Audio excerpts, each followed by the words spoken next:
Welcome to Listen, Learn, and Lead, our series of interviews with extraordinary leaders here at Naval Postgraduate School.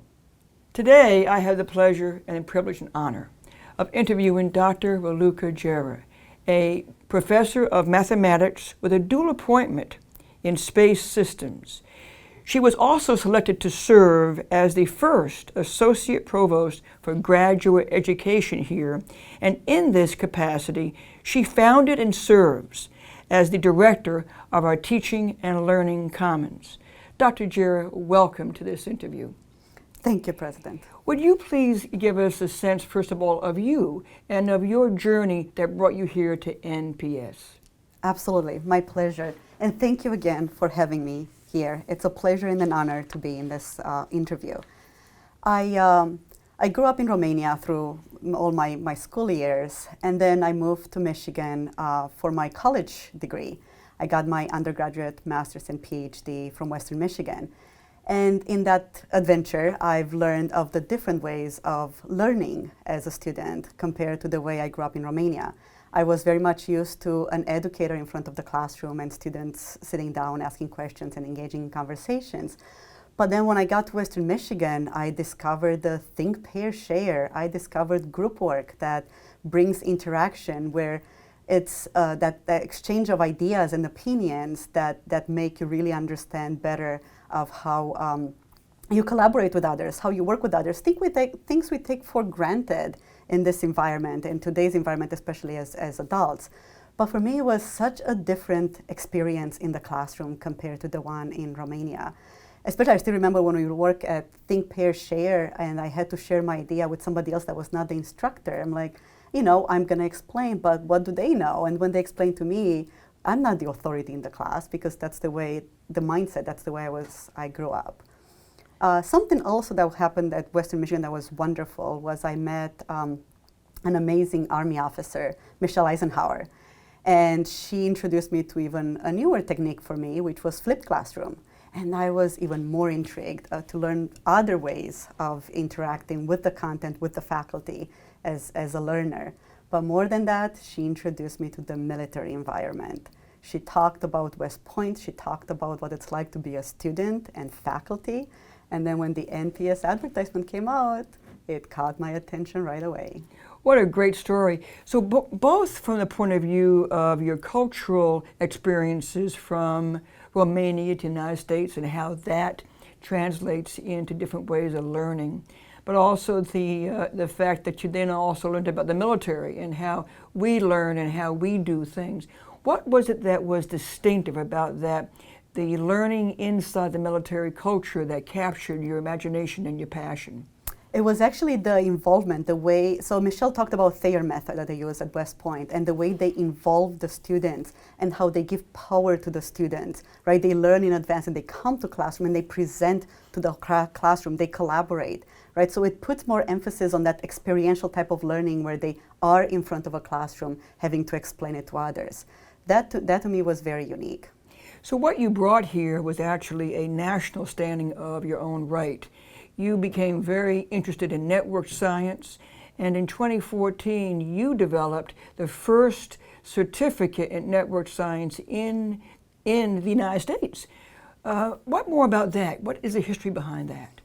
Yeah, so something that I've discovered throughout my time of teaching is that I tend to draw a map on the board every time. Here is a concept you learned, another concept, how they connect, and today you're going to learn this, and here is how it connects, right? So I end up drawing a mind map of the concept.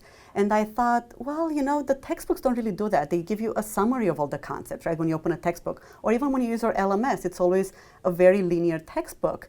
So I thought if we can bring that to the students where they can see the connections, then they can better understand and grasp and connect them to the knowledge they already have. So chunk learning, network science, all of them, they all give you this network view of the concepts, right? So network science in particular, besides connecting the concepts, it also gives more applicability, right? I've been teaching graph theory at NPS since 2005, but when Professor Carlos Borges mentioned network science, I said, well, I'll look into it. How much different can it be? So I've learned about it, right, in another experiential learning. And then I brought it to the students because it navalized more what the graph theory presented that was a lot more theoretical before, right? It allowed me to bring in applications that speak to the students. I introduced this personalized homework, right, where every student brings to the classroom a data set. I teach them concepts and they apply it to that data set. So then they get to drive the questions they want to ask because they have an interest in the data set, whether the data set is something they study for their thesis or some that they have a personal interest in, like their maybe personal network, like a social network, like their LinkedIn network. So I shifted from giving everybody the exact same homework with here is your data set, here are the questions, and allowing them to explore it and find the why behind the what. So this is fascinating. So you talked about navalizing the work and about the application of the work. Tell me how you think that is distinctive here at Naval Postgraduate School. We have officers that have amazing backgrounds. So what I've learned throughout the time is how to bring those into the classroom. In the beginning, I used to just be the only authority in the class, the only one speaking. But in time, I learned how to bring their voices, and they helped me navalize it. They helped me bring applications. So when I talk about the applications of a concept, they have more than one choice. Some of them apply to their particular field, and they're helping me build those contents, whether it's a PDF or a video or a PowerPoint, that then we can share with the rest of the class and with the incoming classes as well. So it's not just static with that classroom. So it creates this collaborative effort where we all create content, and I bring in the part that I know, the network science, they bring in the applications, and it produces this wonderful environment where we all learn from each other. I really recognized very early that it's fantastic how much I learn from my students, maybe just as much as they learn from me, just on different topics. What a fascinating dynamic and what an exciting space then you have created. You are a math teacher, you have your PhD in mathematics, and yet you talk about concepts, about the notion of a network and ideas. How do you bring all those things together so that people really understand how math can be applied to concepts and concepts to math, and then how you take that theory to application? That's really an art form and a skill set for a good math teacher. Could you talk about that? Absolutely. So math is a universal language, right? And so is the network science, because what we're doing is we're connecting and we're showing the applicability. But just like statistics, right? The data set can come from any field. It's the tools that we teach to our students, and then they can apply them to their own field. The same thing with the network science. When I teach them network science, I teach them how to identify who's critical in the network, who's central, right? But all these tools, they're just tools. They can be applied to any interest that students have. So again, by letting them bring their network set, they get to see this universal approach to the analysis. And again, by involving them, asking them to ask the questions. The tools just say, here, this is the answer, but why is that the answer, right? When you have an understanding of the data that you're applying it to, then you actually find that why behind the what. And I think that's what leads to that critical thinking that you need in the advanced graduate level classes. So this might be an uncomfortable question to ask, but to answer actually, but here you are, you have received many awards here at NPS and nationally. You're the only professor in mathematics to have earned the Hamming Award in teaching and advising. You talk about the classroom experience being this extraordinarily dynamic place, a very democratic place for a mathematician to be teaching and learning in. All of these awards are meaning that you have distinguished yourself separate from your colleagues in the country and in the world. What do you think about your approach to mathematics and to concepts and network that is different and is leading in so many ways? I think it's bringing the open mind and co-creating with the students. The students we have are allowing that to happen. So I think having that open mind where it's not just me being the authoritative person in the classroom allows me to have that co-creation, to go beyond the classroom, to engage with students even after they graduate as well, to be part of a larger community. I bring students to conferences. When we go to conferences, right, we work together on the research. I let them present to the class, and then I bring them to conferences so they get a feel and a taste of what it's like outside of that safe environment of the classroom. So, I mean, you have been the recipient of the Hamming Award for Teaching Advising, of Applied Mathematics Teaching Department Award, of the GC's Merit Award. You have had sabbaticals. You have received funding from various organizations. But it looks to me like one of your most extraordinary projects of passion is your community service in mathematics. Talk about that a little bit. Yes, so I am very passionate in introducing students and faculty. So as I progressed through my career and I became more senior, I wanted to serve back to the community and have others, allow others to have similar experience to the one I have. So I've been leading conferences, sessions in conferences. I've been creating brand new conferences as well as organizations, right, that bring in the younger faculty, that allow the younger faculty to collaborate with the more established one, the senior faculty. And that is what I think it's part of us as we become more senior professors, right? Paying attention to the younger ones and helping them grow. Somebody did that for me when I was a baby in the math department. So I thought it was fantastic. Well, tell me about the co-foundership that you have with Northern California, Nevada, Hawaii, and the whole NEXT program. Yes. So that's something we created for Northern California. Every single state has one of those, and California didn't have one at the time. So this is for the math faculty. As soon as they finish their PhD, right, they can enroll in a program. And it allows us to create conferences at the regional level where everyone that's in that region can come together and attend a conference. And again, it's all that collaboration. It's introducing, learning who you are. I remember my time when I finished my PhD and I came to NPS, and it's like I broke my ties, right? It's like I'm no longer somebody's advisee, right? Now I'm in charge, and I was like, I don't even know where to start. I don't know how to find problems. I don't know how to solve problems. How do I find collaborators? Who do I reach out to? So it was a little panic for me at the time, and then I figured out ways. So by creating that collaboration, it allows everybody to have an easier transition into a new role. And this group is called NEXT, that stands for? The Network Education for Teaching. So if I went online, I could find that program, the network for the experience in teaching mathematics? Correct. Great. So give us some stories about students. So you're passionate about students, you have this enormously collaborative environment. Give us a couple of student stories. Sure. So for example, I love bringing students to the board, right? I have them do presentations, and I ask them to engage with the classroom, right? Where I actually take a seat back in the back of the room, and I let them ask each other questions and answer questions, right? And it's wonderful to see how sometimes they start mimicking the way I ask questions to them, right? So, just like you see a little child mimicking the mother, of course, and that's how they learn. But I remember, the first time I took students to conferences, right? Here I have leaders in my classroom, right? And then you put them in this new environment, you teach them how to talk about science, how to prove things, how to create a PowerPoint on science.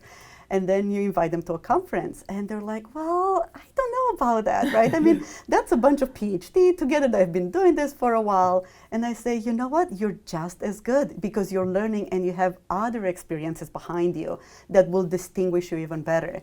So bringing them to conferences and watching them grow, right? In the 20 minutes they give a presentation, they start a little shy, and then the powerful presence they have by the end of the talk and how they handle the questions. I always tell them, I'm here if you need me to take the questions, but you've got it, you can do it. And to see that growth in students in a field that's outside of their comfort zone, I think that's inspirational. Well, it's also a great way to build capacity as leaders, is that they're in those new environments and they're leading and they're having a leadership moment of their voice and of their thinking. Absolutely. Talk about the Teaching and Learning Commons a little bit here. That's how you and I first met, was in the TLC environment, and I was so impressed with what you have been doing with that, and you've been so good at this, and you have been heroic during COVID, which we will talk about in a moment. But tell us a bit about the TLC. Yeah, so the Teaching and Learning Commons was identified through the strategic plan, through a lot of the collaborative efforts on campus from faculty, staff, and students of a need that we should bring to the campus. It was called the Teaching and Learning Studio at the time, then we grew to a commons. And it was creating a collaborative environment where students, faculty, and staff can come together and support each other, learn from each other. I mentioned to you when I came at NPS in the beginning, I was trying to learn from others, right? So I sat in other professors' classes so I can see how they teach, how they interact with the students, right? Because it's a different culture at NPS rather than Western Michigan where I was at. But I wanted even more than that. I wanted to learn from other departments because we have amazing faculty at NPS. They're world known for their research, for their teaching. So how can I engage with them? And there was no existing mechanism for that. So the Teaching and Learning Commons brings us out of our silos so we can work together. And we did so by identifying strengths, identifying success, and promoting that. We had a series called How Do We Best Teach, Learn, and Advise? And we heard from faculty, from students, and from staff how they best teach, learn, and advise. So we promoted that success. We still have it on our TLC website.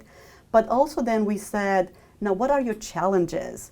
And what are your challenges that have solutions, right? So we created the mini grant programs where I said, okay, tell us a challenge, tell us how you think you'd solve it. We support you financially. We have the TLC, a bunch of SMEs in that area that can support you in finding a solution. So that's how we got them more together, talking and supporting each other.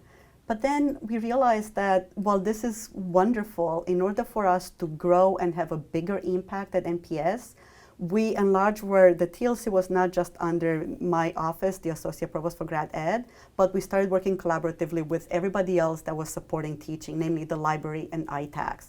So once this collaboration got established, it taught us how to work together, what are our strengths and weaknesses in how we support faculty, and that prepared us very well, like you said, for COVID. So now you have used the word COVID, and I have too. I will tell you is that the transition of our faculty and our students on the edge of the COVID crisis and of the pandemic was extraordinary. And you were a part of that extraordinary success, bringing on board teachers and students to understand how to learn from distance learning, how to use the platforms and the vehicles. You made sure that the faculty was being taught and that the students were being served. You have been a major difference in our success during COVID, universally recognized through your passions and your time and lots of lessons learned and analyses. How would you describe what happened here during COVID in the learning and educational experience, which has really been extraordinary, again, in large part because of you? How would you describe this experience? Thank you, and thank you for all the kind words. It was a team effort, of course, and that's what got it to be so impactful.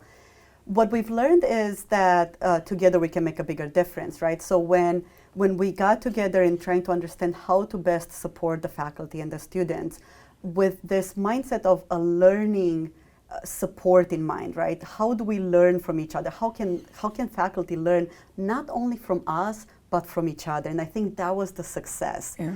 The success was, yes, we had our SMEs and we had workshops where we taught people how to use, Teams and Zoom and so on. But the success came from having faculty speak of their experience, whether it was in the past, experienced faculty that taught DL, but also brand new faculty that said, this is my first time teaching in this environment, and here is what I learned. So we had faculty voices on the website where we can, anyone can watch videos or PowerPoints with takeaways from faculty that taught for the first time in that environment. So faculty supported faculty. Then we also had the series where faculty presented to other faculty of best practices, right? And again, we wanted to support the faculty from all the environments, listening to their peers, listening to someone that's in the classroom gives you one perspective other than listening to the SMEs that say, this is how you should use technology, this is how you should use pedagogy.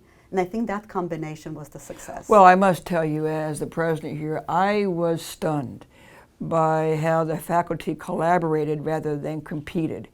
And that no person was an island out there by themselves. The faculty collaboration on this was extraordinary, and in my mind, almost without precedence. And a lot of that is the kind of tone that you set, but also the tools that you were able to provide. I think it all goes back to that experience from Romania to the United States, or to learning about the military, is that you understood that people need to be learning from each other, and that they all have their own cultural languages. And so you were bringing to the same place our faculty that deal with ocean sciences and with space sciences and with strategic sciences, and bringing them together in a collaborative environment that was, in my mind, an extraordinary example of peer leadership. It was really quite well done, and I want to applaud you. If I may add to that, I think something that really set us up for success was the fact that we learned all of this with an open mind, but because we've done this department visits, so TLC does department visits twice a year, and we go and we visit with every department, and we do the same thing. We tell them a little bit of what we're doing, so they see what we can support them with. But for the rest of the time, we just listen. We tell them, tell us what are your challenges, tell us what is your success, and that's how they become more comfortable and familiar with us. And then we can take it to other departments and say, did you know that in the math department, in the physics department, they're doing this and this. And that was just tremendous, because they've already had a relationship with us. They knew who we were at the time that COVID started. And a lot of this we've learned from listening to them throughout the time. Listening was so important for me in this job, in this position. So the listening, learning, and leading. Absolutely. Tell me about, though, so while you were doing this during COVID, you also were still on this track of the flexible classroom, and trying to understand what the space would be, the physical space would be for learning. What do you know about that, and what have you come to understand about that? Flex spaces are reimagining the existing NPS classrooms that have chairs behind rows of bolted down tables and large immobile podiums at the front of the room, setting the stage for students' eyes fixated on the instructors. While the standard Naval Postgraduate School classroom, equipped with traditional classroom technology, chalkboards and whiteboards at the front of the room, paired with a screen and overhead projector, is very practical to support conventional teaching-centered learning. It doesn't always work. The design does not cater well to those faculty and students who look to actively engage in student-centered constructivist learning. The NPS teaching and learning landscape is comprised of a diverse faculty and student body, and the objective of the flexible learning experience spaces is to address the full spectrum of needs. These flex spaces were designed to facilitate learning environments that can continuously adapt for the changing needs, such as the changing environment after COVID. These spaces give faculty and students a choice in what kind of teaching and learning spaces work best for them, helping them to engage with each other and with instructional content, working collaboratively, and communicating in a way that improves critical thinking for learning. The incorporation of technology was intentional to support pedagogical strategies rather than just bringing technology to the classroom as a new shiny object. So what would you expect to see in a flex space? Well, 3 ideas. First, mobility and reconfiguration. Wheeled chairs, tables, and boards, replacing the large stationary workspaces with smaller tables and desks, allow furnishing to support a variety of instructional strategies and collaborative configurations. Mobility additionally allows for the creation of open spaces for movement and interaction. The second element, huddle spaces. These spaces offer students an area to engage in both in-class group work as well as out-of-class collaboration. The areas include configurable seating, writing surfaces, displays, and screens sharing capability. The incorporation of this whiteboard capture technology really helps remote learners feel like they're part of the conversation. The combination of AV capabilities in this area allows remote learners to connect and feel like they're part of that conversation. And thirdly, the incorporation of cameras and microphones allow for DL hybrid and high flex in addition to the standard residential learning. So you might wonder, what are the learning technology element requirements? Well, let me also provide 3 ideas. First, operating system agnostic content sharing capabilities enable, support, and allow students to take ownerships of their learning. Secondly, digital annotations enable real-time and co-creation of content. And thirdly, whiteboard captures allows for displays of information to be persistent over time. So those flexible spaces, right, we had the vision of creating some type of laboratory environments, right? COVID put us in one type of environment, that's a laboratory experience, but we wanted to actually support it and set it up. So we wanted rooms that can scale up and down in technology, rooms that were flexible, that would allow faculty to bring their own personal way of teaching and be inspired by them, right? When you walk in a little bit early and you see how the previous classes run, you get inspiration and you try it out. So it's really just a place where people can come and try and play and try different methodologies of teaching and learning. But it invites a lot more collaboration, right? Because by having flexible furniture, it allows the students to very quickly move into smaller groups, larger groups, connect around one of the walls where they have a TV or a board. So it's just very, very swift. So the last question is always, I think, an interesting one because it brings all of this to a common place, and that's the notion of leadership. We've talked about your leadership, but if I were a student, I would say, Dr. Gera, I really enjoyed your class, but what is your definition of leadership, and how do you think, what are your principles about how to lead? Yeah, so for me, leadership is a lot of experiential learning, right? I got a PhD, but I was not a professor. I became a professor by professing, by teaching. I became a leader in the classroom. By publishing, right? I became a leader in the field. By advising, I learned how to advise and to better do it in time. Same thing in this position, right? When I got the associate provost, I became better and better in time. So it's all about that experiential learning and then how that helps you grow professionally and personally. And I mentioned to you how students come to our conferences, right, to a math conference. It's experiential learning for them too. But afterwards, right, they grew so much, both professionally and personally, because of the environment they've been in and how they bring that back to themselves and to their future job. And something I've learned from you, ma'am, by sitting in your meetings, is that at the end of every meeting you go around and everybody has a voice. Right, so I've learned to pace myself and not try to necessarily be part of the conversation, but rather listen for the whole conversation, write down the ideas, and when you come around the room and I know I have a chance to speak what I have to say, then I can summarize everything. So it's a lot more efficient from that perspective, and I feel I have a voice. So it's that diversity of opinion that you listen for at the end, and then how you include all of us. We know you're going to listen to us. I'm going to have your fully undivided attention when you come to me and you say, Ralucca, what's your opinion? So what did I do? I learned and I brought it to my meetings. So I end off all of my meetings the same way, and it's made a difference because now everybody feels that they have a time where their opinion is going to be included. Well, this has been a pleasure, and again, I just want to thank you for what you've done during this COVID period. You have made us a success, and you are going to be a reason why we can embark upon a new way of looking at ourselves at NPS and the kinds of things that we do. So you have my expressions of gratitude and appreciation for what you've done to listen, learn, and lead. We want to thank you for listening to this interview.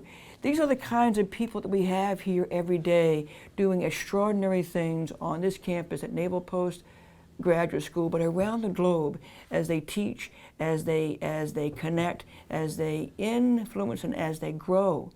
And so it has been a pleasure to have you here today. We look forward to having you here yet again.